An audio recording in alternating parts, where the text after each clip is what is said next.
Welcome back to the Football Kingdom podcast. With me is Tyler Mallon. I'm Brandon Johnson. I'm just going to get into it. The Chiefs lost for the second week in a row. They've lost 3 out of their last 4 games, 4 out of their last 6 games. And once again, a wide receiver did something silly at a very critical moment in the game. Tyler, take us through this offsides penalty and please help me understand what this team needs to do to stop looking foolish on television. I mean, if I have the answers, we have problems, but I will try. It was another one of them games where you're like, this is not it. This is not the team I ever thought that a Patrick Mahomes-led team would ever look like. Not in a million years. Because he just didn't think it was possible for them to just be this inept. And they're not even like that bad. They're just, I don't even know. Like they just don't have it. It's just real simple. Like we've already said, simple, fixable mistakes. But here we are, multiple weeks in a row where it is always the same mistakes. And that's kind of where I was going with who do we kind of blame, other than, yes, the receivers. Is there something else that can be done? Not necessarily is the play calling good or bad. Can we do something to fit what is happening, to make everybody work? Because they're all broken right now. But yes, this last play, well, not last play, but the play that kind of ended the game for the Chiefs was an all-time play that unfortunately it was called correctly. The frustration that Mahomes and honestly myself and that I'm having and everybody's killing Mahomes for is the fact that when was the last time an offsides was called on the offense?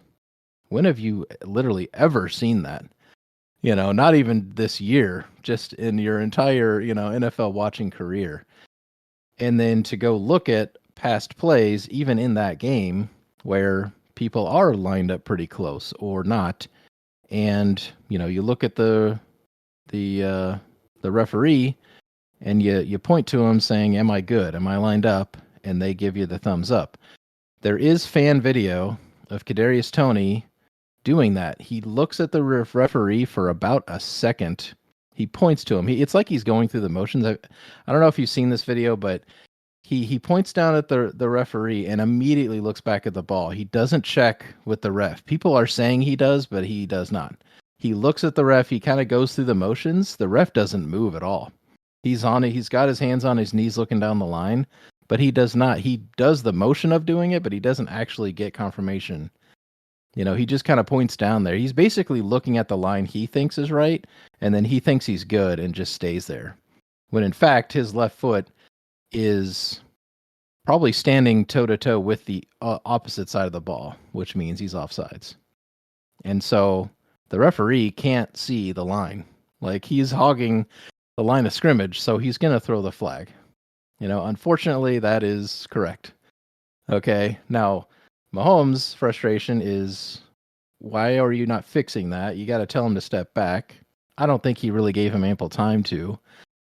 But Mahomes is getting killed, online. It is like meme after meme of everybody seeing like how much he's crying about it, and he's a big whiner, and he gets all the calls. Now it doesn't go his way. And it's like, obviously, it's a lot more than that. It's the receivers that are dropping. It's the losing, because he's better than this, and his receivers are not. They're not stepping up to the plate.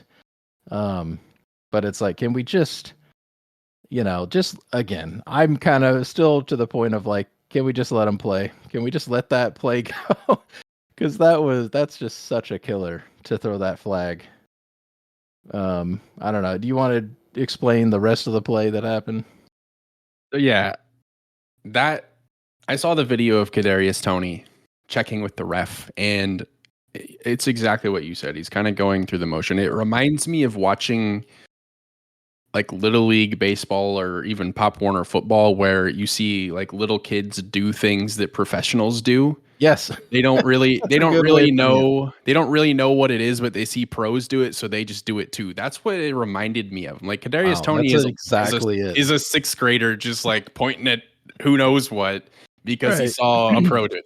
That was my thought exactly. And I'll go over the play and then I'll talk about Patrick Mahomes. But the play. So the play runs and you see the flag go up. And for me, I'm like, oh, sweet, free play because you don't see offensive offsides called.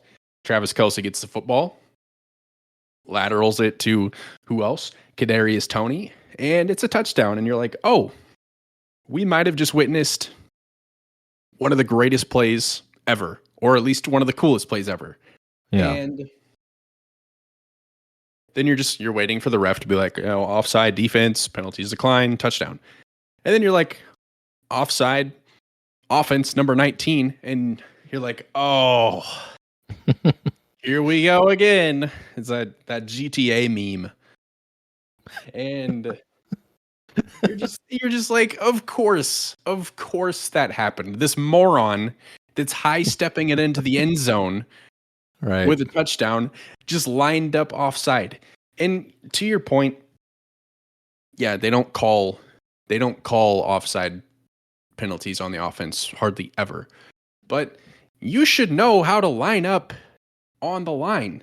Kadarius Toney might as well have been the defensive back for the Bills. He was so far offside. Yeah.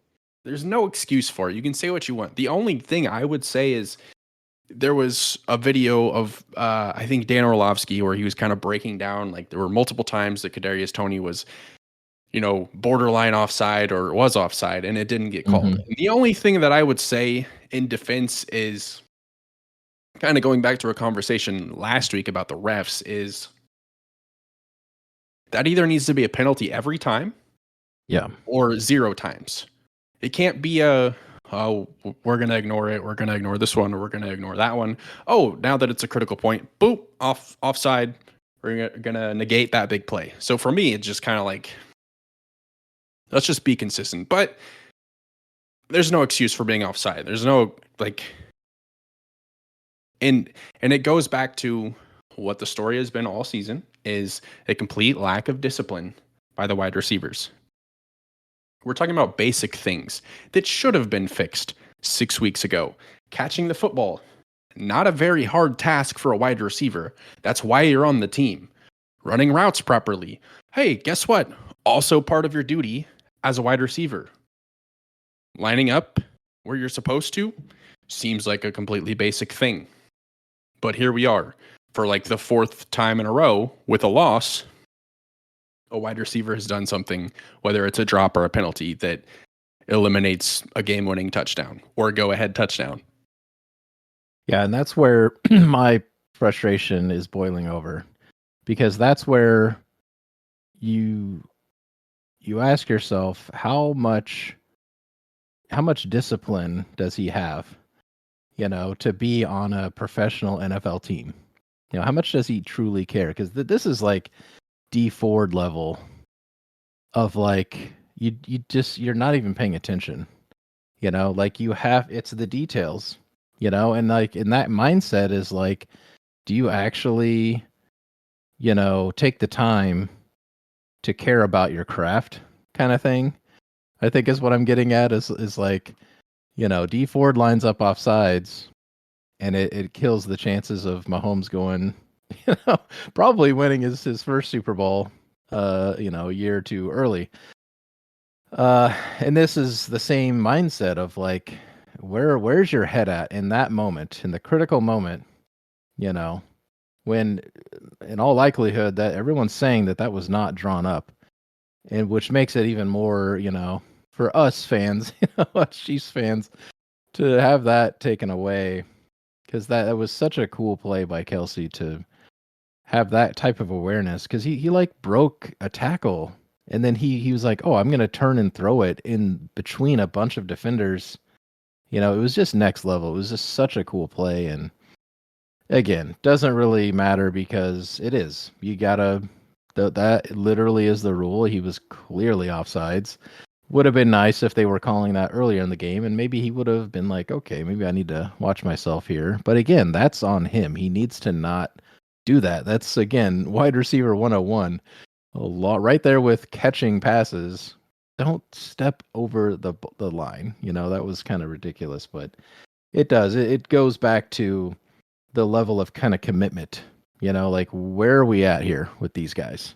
Like, do they not realize that all they got to do is just play a normal game, and we're winning Super Bowls here. Like you have Mahomes throwing to you, just get open and catch the ball, and everything else will take care of itself. You know, and they can't even do these basic things. That's the kind of level of frustration that we're at, and just probably how simple everything could be if they just, you know, play fairly mistake-free football. Just kind of 101 stuff. You don't have to go crazy here. You know, it's pretty simple. Yeah, and it's completely ridiculous that we're about to be 15 weeks into the season, and it's just like there's been zero progress. And at this point, I don't expect any progress. Like I'm not that dumb. Like I'm not believing the lies of the Chiefs anymore of, oh, it's getting better. Like it's not. It would have, we're not working on things in December still.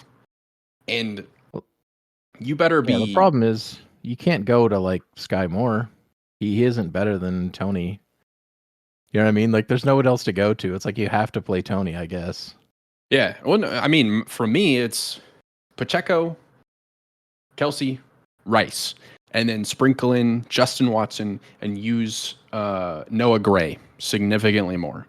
And Watson even get a target in this game? His snaps were very low, but you need to fade MVS, Sky Moore, and Kadarius Toney because all three of them have been overwhelming negatives this season. And Richie James, use Richie James a little bit. I've been okay with what he's been doing since he since week 11 or whatever. But like Kadarius Toney, like you start to realize like, oh, now I know why the Giants just parted ways with him because he's a doofus. Like he was a big part of the Chiefs winning the Super Bowl last season. He made a big play. Same with Sky Moore. But the thing about Sky Moore, and it doesn't matter, like Sky Moore lined up wrong on that touchdown in the Super Bowl. He was on the wrong side of the field. So it's just like, you know, they were heroes, quote unquote, but that did not carry over. And it's just one thing I know is the last time that the Chiefs were an embarrassment, specifically with the offensive line, Brett Veach went scorched earth in the offseason and fixed it immediately. So I'm fairly certain that this is going to be like an overhaul of the wide receiver room next season because I have a really hard time looking at this Chiefs team and going, yeah, they'll win the Super Bowl. I have a hard time saying that they'll advance in the playoffs because I have zero faith that a wide receiver isn't going to do something stupid at a critical moment in the game. Yeah, unless they just get their head on straight. And maybe... Which they haven't shown us yet. Maybe the Patrick Mahomes blow-up is what that team needed. Oh, yeah. Maybe this is the breaking point of let's get this right. Because through all the struggles, they're still first place in their division. That gap is decreased significantly because the Broncos are one game behind them. And the Chiefs can thank their defense for that, by the way, for being where they are in the standings. But there's technically still a path to the 1 seed. The Chiefs have to rely on other teams to lose games, which is never where you want to be as a team. But, you know, as bad as it is, there's potentially light that leads us to a 1 seed still. Yeah, they do have a pretty soft schedule. You got the Patriots coming up and the Raiders again. Again, Burrowless Bengals, but they've been pretty solid. And then the Chargers, who still have Brandon Staley as their head coach. But that's a pretty easy rest of the way. Currently, the Ravens are the 1 seed at 10-3. They still have the Jags, the 49ers, the Dolphins, and the Steelers. You got the Dolphins at number 2. They play the Jets, the Cowboys, the Ravens, and the Bills. Both of those teams do not have as a cushy schedule as this Chiefs team. Now, the Chiefs did lose to the Packers, who then in turn lose to the Giants last night, which is just inexplicable. It's a ridiculous game in itself. But yeah, I think there is a pretty realistic window here for the Chiefs to steal that 1 seed, but they just have to pull it together against some pretty soft teams. Yeah, and here's Kansas City would have to win out. Miami needs to lose at least 1 game. Baltimore needs to lose 2 games. It's not crazy It is not crazy when you look at the schedule you were just talking about. Yeah. Because number 1, Miami and Baltimore have to play each other. Like, there's at least 1 loss somewhere. And Baltimore has to play San Francisco. Yeah, exactly. And the Dolphins are also struggling. Like, they just lost to the Titans in like a ridiculous game last night. And yeah, why on earth are we playing 2 Monday night games still? Like, what are we doing? Why are we playing in 2 Monday night games at the exact same time? Yeah. Why?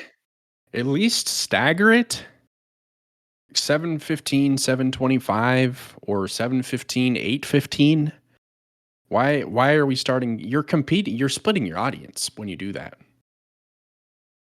It doesn't make sense. It didn't make sense when they did it earlier this season. It doesn't make sense now.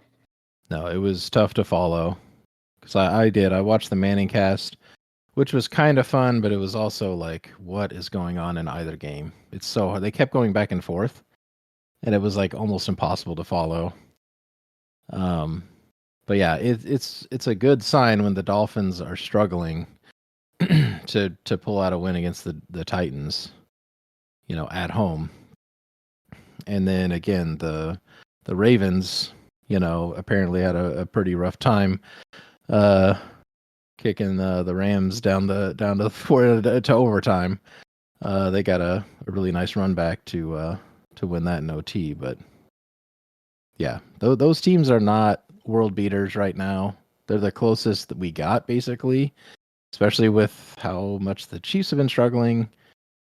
It's a good time for those teams to be doing that. So yeah, it is realistic for the Chiefs to sneak in there, but I don't see them losing the division or anything like that. I'm not worried about the Broncos, but yeah, I don't think that's gonna happen. And if that is the case, then we got bigger problems. But then we're really on to Cincinnati, and we'll look at next year. Yeah, we have Rashee Rice as the only returning wide receiver next year.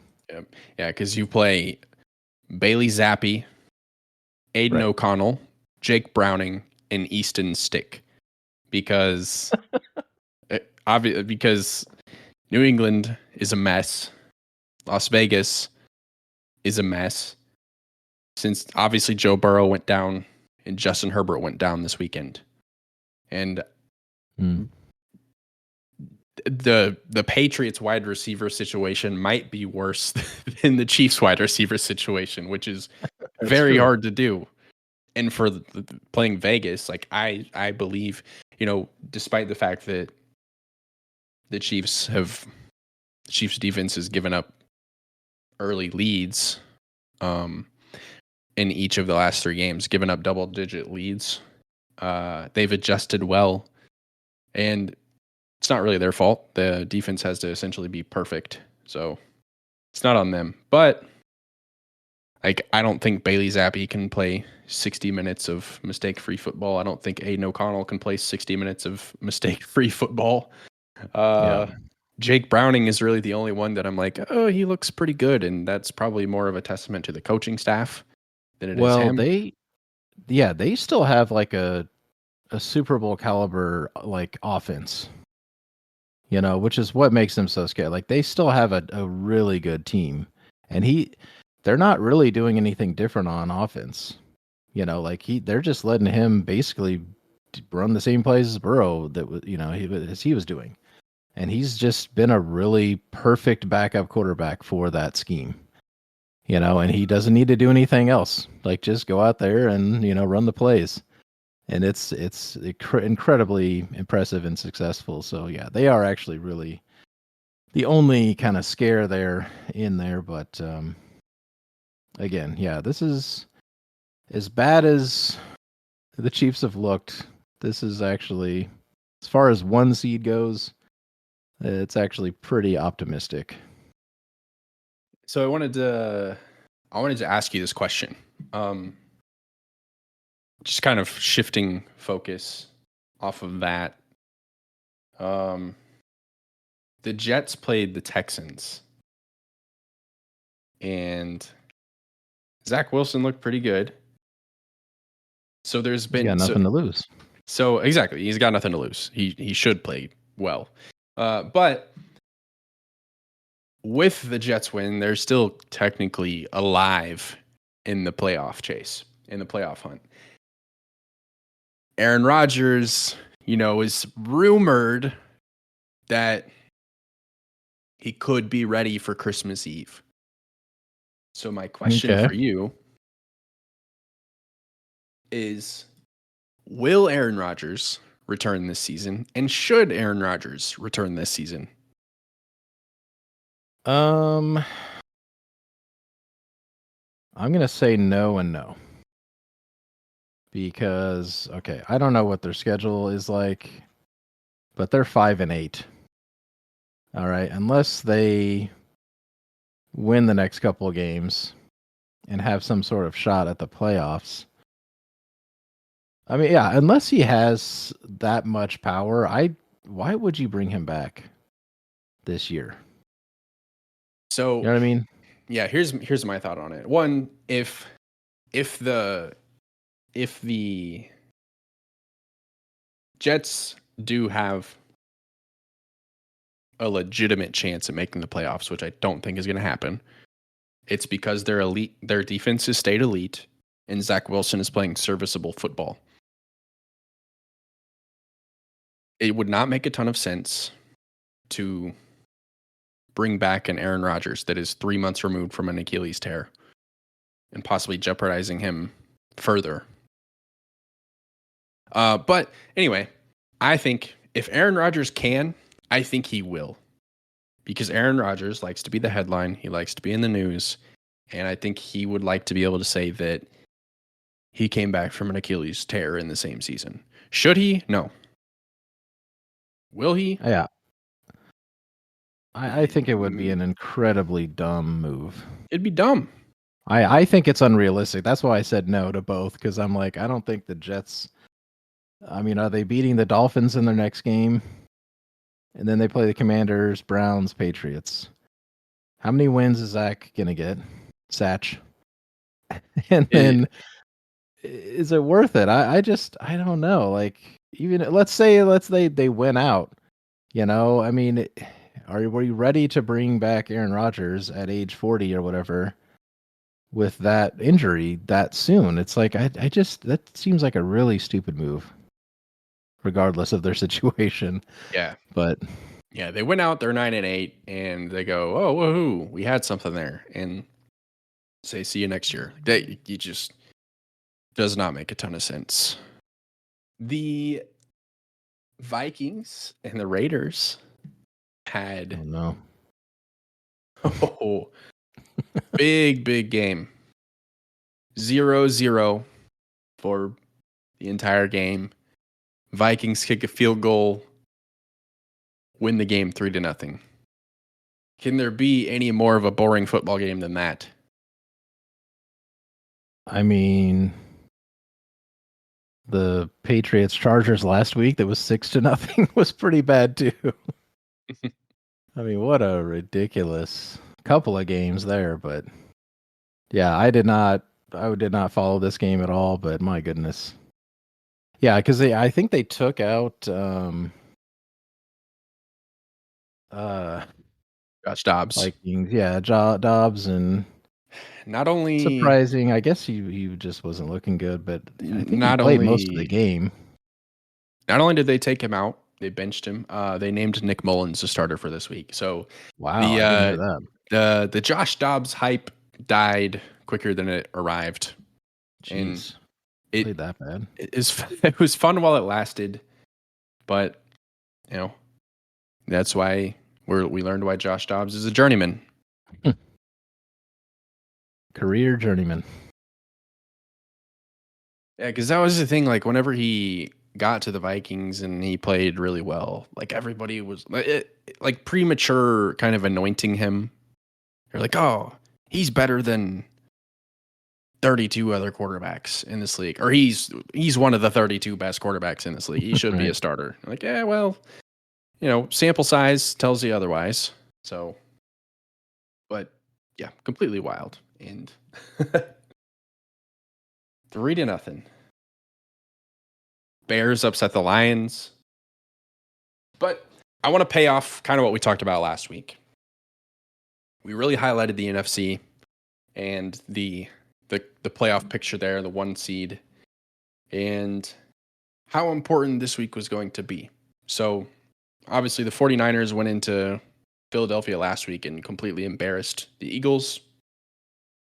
And Cowboys then had to go on the road to Dallas, to a really, really hot Dallas team that's undefeated at home. And Cowboys just did exactly what the 49ers did and just picked apart the Eagles and made easy work of it. And today, the 49ers are now the 1 seed. The Cowboys are leading the NFC East, and the Eagles have dropped to the 5 seed. I think, Tyler, that if the Cowboys, I've been critical of the Cowboys. I've been kind of up and down on them, but they've been kind of up and down. If they can be the 2 seed or find a way to be the 1 seed, and they can play at home during the playoffs, I think they'll be in the Super Bowl. They have created a legitimate home field advantage in Dallas. Yeah, I was actually going to bring this up myself too, because I mean, at this point, I'm convinced for the first time. It's you really at this year's Cowboys, you can't deny. They're that good. They've been that good for a really long stretch. And they finally came out and just, dominated the Eagles. Like it wasn't even close. And they made their star players look bad. Like AJ Brown had a fumble. Hurts had a fumble, I believe. And yeah, I mean, they just been that dominant. You can't really deny that. It's no longer, well, we'll see what they do in the playoffs. At this point, I'm like, okay, I'll stop doubting them, because they're that good and they've been that good for this long throughout the season. Fairly soft schedule the last month and a half or so, but I mean, to go out and do that to the Eagles, and I don't know, I don't know if they'll keep the 2 seed though, because they have a much tougher schedule than the Eagles. The Eagles have a ridiculously Seahawks, Giants, Cards, and Giants again. So it's so stupid when you play teams that close to each other. But yeah, the Cowboys have the Bills. I think they'll make pretty easy work of them. The Dolphins are stumbling. The Lions probably tear them up too, and the Commanders. But Bills and Dolphins, could surprise the Cowboys, because the Cowboys, even this year have done that to fairly mediocre or good teams. Yeah, But I they think have they're the on such a good potential. stretch. Yeah, They have the potential to lay an egg. It's in their DNA. but yeah, I don't think they're any longer. I'm like, okay, I think this is a different team. I don't see this team having a first round exit. Yeah, I don't either. And I said it last week. If the Cowboys beat the Eagles, I will talk about them completely differently moving forward. Right. And I'm like, this team's a Super Bowl threat. And the Seahawks kind of aren't somehow. They've really fallen off. Although they did play the two best teams in the NFC. Yeah, but they didn't really show up at all to either of those games. You know what I mean? They weren't even really competitive against the Niners or Cowboys. So I really don't know what to think of them now. Yeah, I think what would be like an amazing NFC championship would be Dallas and San Francisco, and then Dallas like getting revenge on the Niners. And I think it'd be awesome if they did it on the road. Like, I know I just said that they probably need to be at home in order to successfully navigate that path, but how poetic would that be? The team that knocks you out of the postseason 2 years in a row, you go into their home and you're like, hey, bye. The Cowboys finally make it back to the Super Bowl. Yeah, but you say that the Eagles got a pretty easy path, but I believe in Tommy DeVito and the New York Giants, okay? Man, this guy, like, such a caricature of the, where the Giants are, where they play. Like, his agent looks like a cartoon character with his fedora and his leather jacket. Yeah. I mean, what a ridiculous story that guy is. Still living with his parents. He's like 24, living in with mom and dad still, and winning games. Because they were 4-8, and they were like, last night they were going insane, in New York, like beating the Dolphins, and you're like, why are you winning games? Are we not trying to get the first seed or something? Like, what are we doing? But they're still alive. They could still pull a wild card in some way. I mean, the NFC's kind of stinky, so how are the Bucks the fourth seed? That's the problem. The NFC South is just ridiculous. That's exactly what happened last year. The Bucks had a losing record last season and won that stupid division. But I don't know. We're really set up for a lot of drama over the last 4 weeks of the season, and I absolutely cannot wait.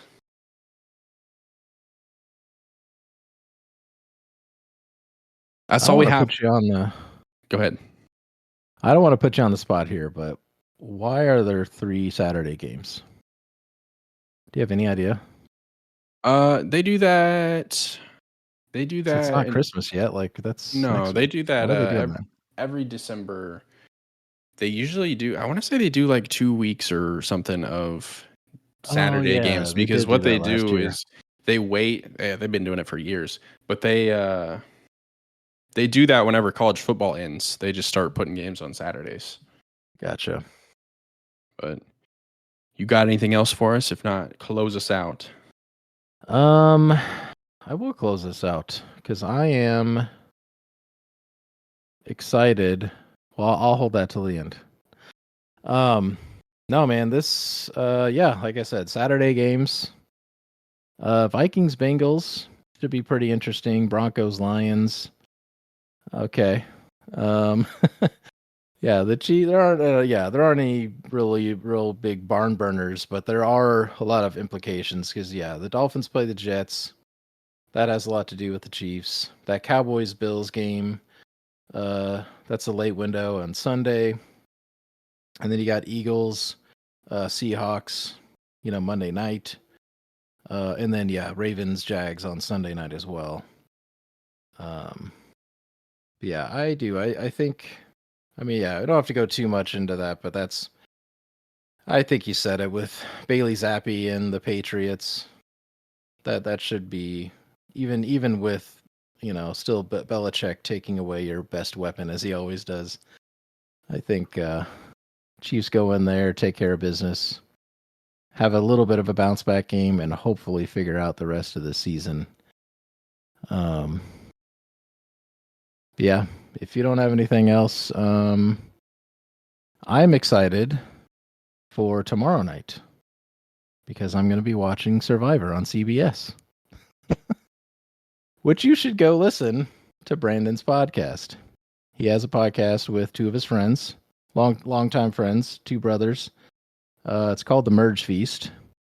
It has made me a fan of Survivor. If you're any kind of crossover there, watching Survivor, you got to check out their podcast.